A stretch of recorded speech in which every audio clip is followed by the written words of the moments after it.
जब मैं कॉलेज में थी तब दिल के दौरे की वजह से मेरी माँ की मौत हो गई थी। मैंने ऑनलाइन एक दोस्त बनाया था। जल्दी ही हम दोनों बेस्ट फ्रेंड बन गए। एक दिन बातों ही बातों में मैंने उसे एक लड़के के बारे में बताया जिसे मैं पसंद करती थी। इसके बाद ही उसे ये महसूस हुआ कि वो मुझसे प्यार करता है और मुझे नहीं छोड़ सकता था। उसने मुझे प्रपोज किया, लेकिन मेरे मन में उसके लिए ऐसी कोई भावना नहीं थी। मैं उसकी तरफ आकर्षित नहीं थी। उसने मेरी ना को स्वीकार नहीं किया और हर हफ्ते मुझसे मिलने आने लगा। वो मेरे शहर से 5 घंटे की दूरी पर रहता था, लेकिन फिर भी वो बिन नागा हर हफ्ते मुझसे मिलने आया करता था। हर हफ्ते हम मिलते और वो मुझे मनाने की कोशिश करता। वो मुझे ये बताता कि कैसे हम दोनों हमेशा सुखी रहेंगे, क्योंकि उसे भी किताबें पसंद थी, मुझे भी। उसे भी पहेलियाँ और क्विज सॉल्व करना अच्छा लगता था, मुझे भी। वो मेरे कॉलेज के बाहर घंटों खड़े होकर मेरा इंतजार करता था। मेरे दोस्तों के साथ उसका व्यवहार भी बहुत शानदार रहता था। यहाँ तक कि मेरे दोस्त भी मुझसे पूछने लगे थे कि आखिर क्यों मैं ऐसे अच्छे लड़के को मना कर रही हूँ। वो बुद्धिमान, विचारशील, क्रिएटिव, संवेदनशील और बहुत ही परिपक्व लड़का था। उसके माता पिता इस दुनिया में नहीं थे और वही अपनी दादी और भाई का ख्याल रखता था। एक बार मैंने उसे कह दिया कि वो मुझे मनाने की कोशिश करना बंद कर दे। हम दोनों दोस्त भी तभी रह सकते हैं जब वो इस मुद्दे पर वो आगे से मुझसे बात नहीं करेगा। मुझे अभी भी याद है कि कैसे मैं मेट्रो स्टेशन के स्केलेटर पर गुस्से से चली गई थी, लेकिन वो वहीं पर खड़ा रहा, सुन्न और आंसुओं से भरी आंखों के साथ वो बुत बनकर खड़ा रहा था। मुझे बहुत बुरा लग रहा था। मैंने उसे सॉरी एक मैसेज भेजा और अगले दिन सिर्फ ये जानने के लिए उसे फ़ोन किया कि वो ठीक है या नहीं। 5 महीने बीत गए। अब मेरे दिल में उसके प्रति बदलाव होने लगा था, क्योंकि इस बीच कुछ ऐसी घटनाएं हुई जब उसने दिखाया कि वो कितना परिपक्व और समझदार इंसान है। मैं अब उसके प्रति आकर्षित महसूस करने लगी थी।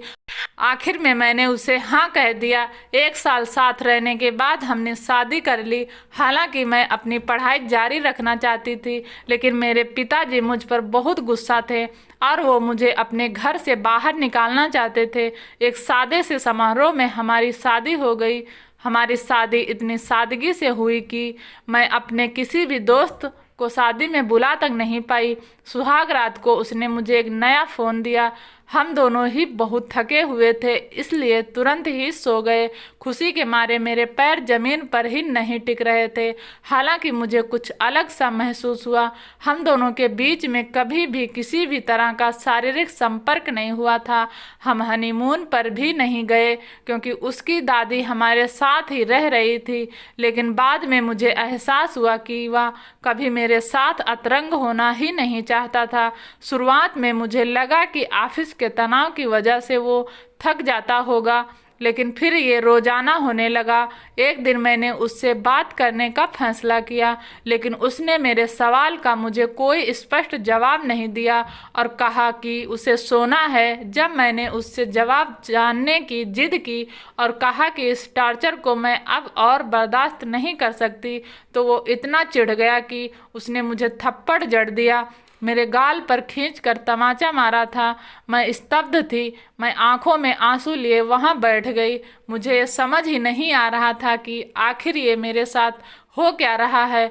हालांकि इसके बाद उसने मुझसे खूब माफ़ी मांगी, मिन्नतें की, मुझे शांत किया और बिस्तर पर मुझे लिटा दिया। मुझे पता था कुछ तो गड़बड़ है। ये अब रोज की बात हो गई थी। हम रूममेट दोस्त की तरह रहते थे। हम साथ में किराने की खरीदारी करने, फिल्में देखने, बाहर खाना खाने के समय एक हंसमुख और सुखी कपल थे। लेकिन जब भी बात अतरंगता की आती थी तो वो हमारे बीच कभी रही ही नहीं। हर रात जब वो मेरे बगल में खर्राटे भरकर सोता रहता था तो मैं रोती रहती थी। मुझे समझ ही नहीं आता था कि आखिर वो भावनाएं कहाँ चली गई थी। अपने दिमाग से मेट्रो स्टेशन वाली उसकी वो डबडबाई आंखें मुझे भूल ही नहीं पाती। मुझे वो वक्त याद आता है जब वो मेरा पीछा किया करता था, मेरे साथ प्यार करना चाहता था, रोमांटिक होना चाहता था। लेकिन अब शादी के बाद वो मुझसे बात भी नहीं करता था। मैं अपने पिता के पास वापस नहीं जा सकती थी। मैं उदास थी। जिस आदमी से मैंने शादी की थी वो मुझे प्यार करना तो दूर, मुझे छूना और चूमना भी नहीं चाहता था। और जब भी मैं ये बात उसके सामने उठाती तो वो गुस्सा हो जाता था। जब भी टीवी पर कोई रोमांटिक सीन आता तो वो उठकर दूसरे कमरे में चला जाता।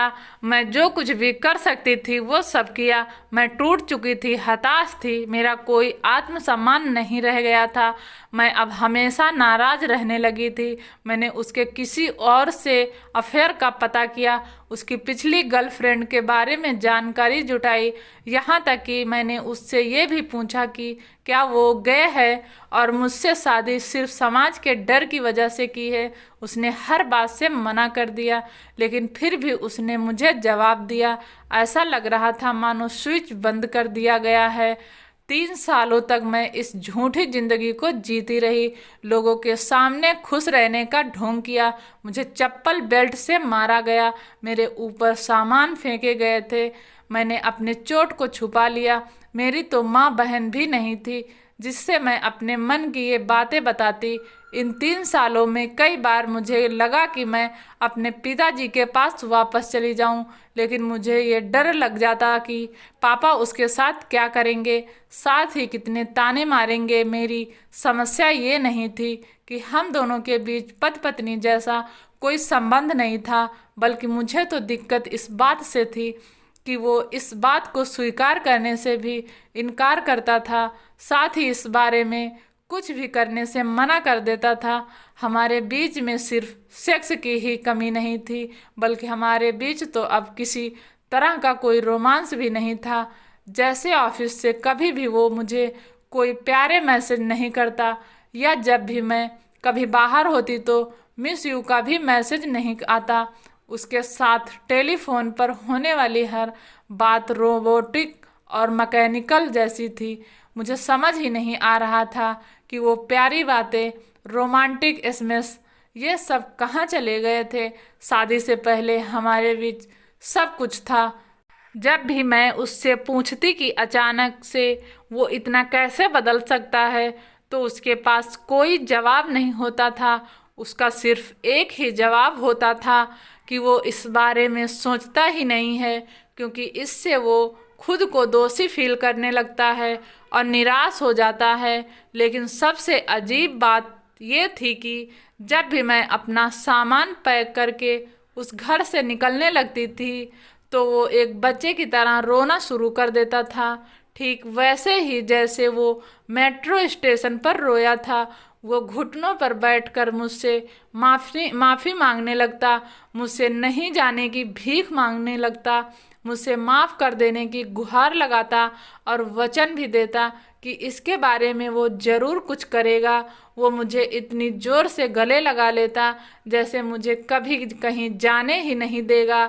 मुझे कई चीज़ें खरीद कर देता और 1 या 2 दिन मेरी बहुत अच्छे से देखभाल रखता, लेकिन उसके बाद फिर ढांक के 3-5 चीज़ें कभी नहीं बदलती।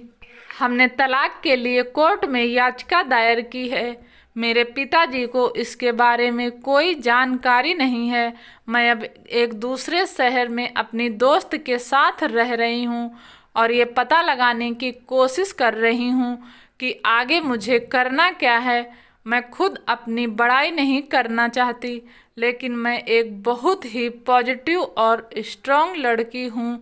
मैंने इससे बदतर चीज़ों का सामना किया है और मैं अब 25 साल की हूँ। मैं अब भी प्यार में भरोसा करती हूँ। मैं अब भी लोगों पर विश्वास करती हूँ। जिस व्यक्ति पर मैंने सबसे ज़्यादा भरोसा किया था उसी ने मुझे चोट पहुँचाई है। हो सकता है कि किसी और पर भरोसा करने में मुझे थोड़ी दिक्कत हो, लेकिन फिर भी मुझे कोई तोड़ नहीं सकता। मैं अब भी लोगों में अच्छाई को देखती हूँ। मुझे आज भी भरोसा है कि मेरे लिए एक बना है जो सिर्फ मुझसे प्यार करेगा। ये कहानी कैसी लगी? अगर अच्छी लगी तो प्लीज़ चैनल को सब्सक्राइब करें। वीडियो देखने के लिए आपका बहुत बहुत धन्यवाद।